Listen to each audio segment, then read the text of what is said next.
Selamat malam, salam budaya, rahayu. Pada serial Ngasah Batin yang kemarin ya, sudah saya jabarkan tentang aksara Jawa sebagai gramatikal kehidupan spiritual manusia. Kemudian juga setelah itu episode berikutnya adalah tentang sedulur papat Kalimo Pancer. Lalu apa sebetulnya yang dipelajari dalam ajaran Sastra Jendra Hayuningrat Pangruating Diyu?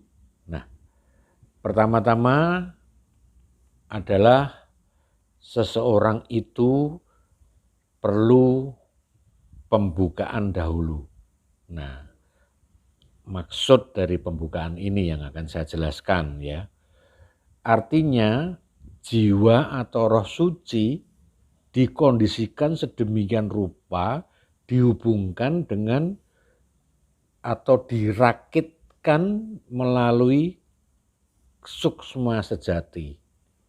Ini merupakan cara pengenalan yang paling awal kepada hal-hal gaibnya manusia yang selalu merupakan satu komponen menyertai kehidupan manusia. Seperti misalnya kekuatan metafisis dari sedulur papat yang pernah saya ulas sebelumnya, itu akan bisa kita bangkitkan dengan jika kita sudah melakukan satu pembukaan. Nah, saya sudah jelaskan sebelumnya bahwa jika matahari itu dianalogikan sebagai Tuhan yang Maha Kuasa dan manusia adalah matahari kecil yang ada di permukaan air pada sejuta cawan atau wadah, maka berkas garis ke atas itu yang disebut suksma sejati itu diperkuat. Nah, dibersihkan dari awan-awan yang gelap. Sehingga bersih dan disatukan, garis ini disatukan. Bukan matahari kecil disatukan dengan matahari besar atau kawulo dengan Gusti disatukan, tidak. Tapi garis linear ke atas ini yang dibersihkan, yaitu suksmo sejati. Nah, itu sebetulnya yang disebut ruwatan. Prinsip dari ruwatan itu sebetulnya. Bagaimana kita ini bersih, aliran dari Tuhan yang Maha Esa kepada roh suci ini bersih. Maka seseorang yang diruat itu biasanya dimandikan di bawah bulan purnama, di suatu sendang atau di suatu halaman yang sepi di sebelah sungai ya, atau di kolam ya. Ritual ini yang kemudian dikenal sebagai asesuci asih, atau umumnya pada aliran atau kepercayaan-kepercayaan yang ada disebut juga tahap pengasihan. Nah, tahap pengasihan ini jika dijabarkan melalui penalaran adalah sang jiwa atau roh suci diperkenalkan kepada jagat raya. Seperti janin yang melayang-layang dalam ketuban, ya. Namun ia masih memiliki hubungan dengan sang ibu, yaitu melalui puser. Lalu apa yang dimaksud dengan pengenalan atau perkenalan dengan jagat raya itu? Nah, itu adalah dibukanya mata batin kita, mata batin orang yang sedang melakukan pembukaan ini untuk dapat mengikuti nurani. Nah, karena nurani ini di dalamnya ada guru sejati. Maka ritual yang dilakukan secara tradisional adalah cukup membuat bubur komplit, yaitu merah putih, tapak jala atau cakra, terus titik tengah ondol-ondol ya atau eternity, kemudian hanya merah saja, hanya putih saja, kemudian hanya ada merah separuh, putih separuh ya. Jadi bubur-bubur itu ada beberapa macam yang boleh juga dengan tumpeng kecil. Tetapi kadang-kadang disempurnakan juga dengan bunga tiga rupa, mawar sebagai simbol raga, melati sebagai simbol kejernihan pikiran kita, dan sepucuk kantil, bunga kantil sebagai simbol roh suci atau keyakinan kita. Dengan juga wewangian puja ini bisa dupa, ratus, kemenyan, yang wangi-wangian ya. Nah, sesaji itu biasanya sering juga dikembangkan dengan variasi-variasi tambahan, ada teh pahit, kopi pahit, pisang raja yang dijejerkan, 1-2 sisir yang dijejerkan. Tetapi yang paling pokok sebetulnya adalah bubur baru-baru, bubur yang bermacam-macam model jenisnya itu. Merah putih, ondol-ondol, merah saja, putih saja, cross ya, tapak jala, ya kira-kira begitulah.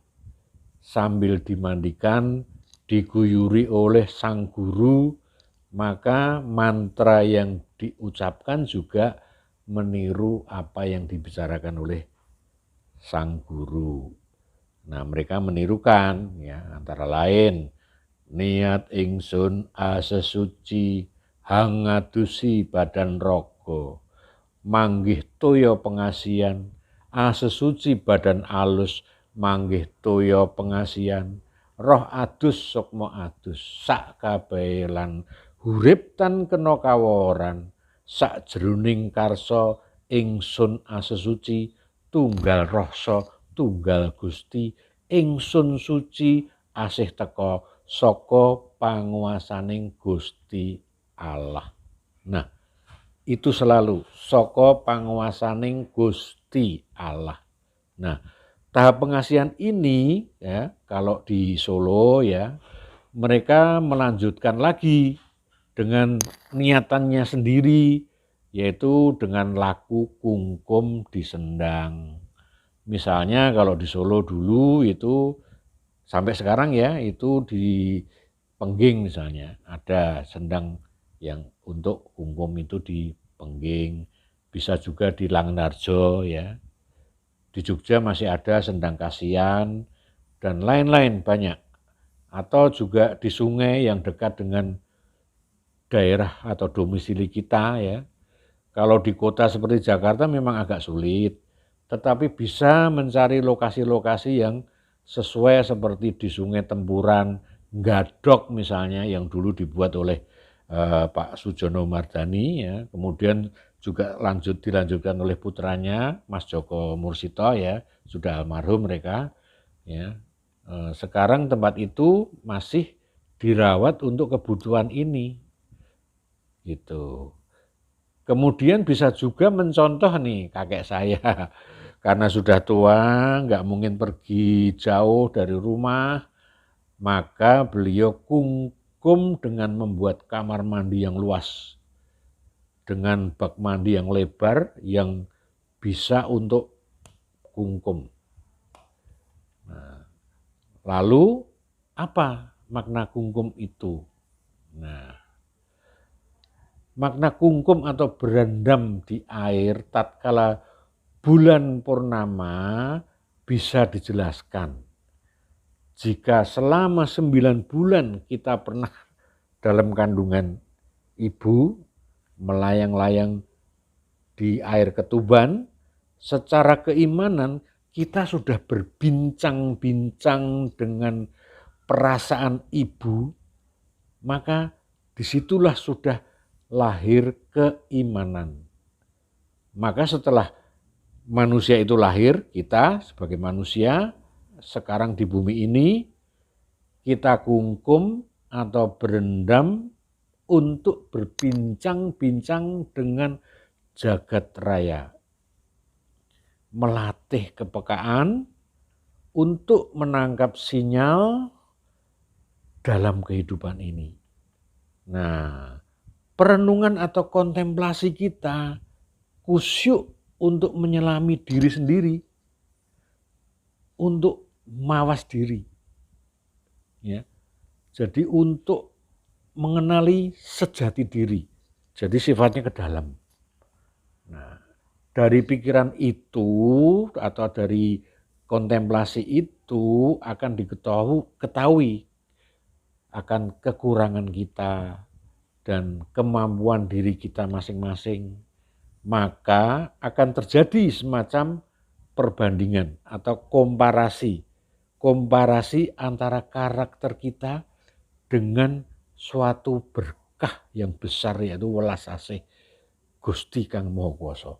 Jadi kita jadi membandingkan, oh ternyata welas asih Gusti sangat luas dan besar sekali dibanding dengan kita yang kurang melakukan satu ibadah sosial, kemudian juga melakukan satu kebaikan, mempraktekkan, meniru Gusti Kang Maha Kuwasa dengan welas asihnya, ya. Nah, perbandingan itu menjadi sebuah ibadah. Karena kesadaran akan berperan untuk selalu memperbaiki diri. Kita punya kesadaran. Kalau di dalam sedulur papat kalima pancer tadi ada pancernya. Pancer ini yang mengatur satu kesadaran. Ya. Maka disebut dengan sastra jindra hayuningrat pangruating diyu. Yang pengertiannya adalah belajar dari alam semesta sebagai tulisan Tuhan yang ada di dunia yang kita lihat, ya, Dewa Indra atau Jindra, ya, dengan senantiasa ya merubah watak-watak angkara murka menuju keberadaban atau sering disebut kesolehan, kesalehan. Kenapa perlu pembukaan? Nah, ini penting. Kenapa perlu pembukaan? Nah, pembukaan sebagai tahap menyatukan diri kita dengan jagat raya itu merupakan suatu penguat agar kita bisa on the track atau di jalur yang betul-betul bersifat keilahian, tepat dan tidak melenceng. Maka ada sementara orang juga yang sudah dengan sendirinya mengalami pembukaan yang benar tanpa guru, tetapi juga hal itu bisa juga tidak dialamin oleh seseorang yang kalau kita mencoba-coba akhirnya menjadi gendeng. Nah itu, ada orang-orang yang mengalami stres. Karena tadi pembukaannya belum, tapi dia sudah mau main macam-macam. Memang ada yang punya bakat pembukaan yang benar. Nah, kenapa orang ada setelah memasukin satu perguruan atau belajar kebatinan misalnya, kok jadi malah nengleng istilah atau gendeng gitu, apa gimana itu istilahnya. Nah, apa sebabnya? Nah, beberapa pendapat dari sesepuh berkata ya, satu, kemungkinan karena ketuban, adi-ari-ari, dan pusernya dilakukan secara ritual, yaitu perangkat pembantu kelahiran itu dirawat, ditaruh di kendil dari tanah liat itu, kemudian dipayungi, dipasangin payung kecil ya, dan kemudian lentera dinyalakan selama 35 hari atau selapan bulan Jawa. Itu sejak lahir anak kecil itu diupacarai seperti ada bancakan bayi, peringatan weton, kelahiran Jawa, dan sering lagi upacara-upacara yang lain seperti dilakukan upacara Tedak Siti dan lain-lainnya, sehingga orang itu sebetulnya sudah punya kekuatan suksmo sejatinya. Jadi dia tidak perlu pembukaan. Karena dari kecil sudah dilakukan oleh orang tuanya ritual-ritual sejak bayi. Nah, berbeda juga kalau orang yang tidak mengalami itu. Nah, orang itu akan berkembang sering sudah mengalami pembukaan tanpa guru jika sejak kecil si orang tua atau kakeknya atau neneknya selalu melakukan satu ritual bancaan, ya, hanya dibagikan kepada keluarga, saudara-saudara atau tetangga-tetangga, yaitu gudangan atau masakan-masakan apalah yang biasanya dilakukan di saat-saat memperingati weton. Ya. Yang kedua, atau seseorang itu sudah mengalami pembukaan itu karena sudah berbakat, memang keturunan dari trah sesepuh atau punya darah yang derajat spiritualnya tinggi. Kalau di daerah saya disebut awune dhuwur, abunya tinggi. Ketika orang menginjak dewasa, mulai merenungkan hidupnya, kemudian mencari kebenaran Tuhan dengan cara-cara yang dilakukan dengan otodidak. Ada yang mengalami gendeng dulu, terus kemudian lurus, tetapi juga ada seseorang yang cepat sekali ketika dibimbing oleh sesepuh yang betul-betul guru. Jadi pembukaan ini sangat penting. Nah, ini uraian saya pada tahap pengasihan atau pembukaan. Bagi mereka yang mau mendalami ajaran Sastro Jendro, yang kemudian nanti akan saya bicarakan di episode berikutnya, yaitu membabar tentang pembukaan tingkat 1. Ada pembukaan tingkat 1, yaitu penguasaan terhadap unsur bumi. Begitu dulu, salam budaya, rahayu.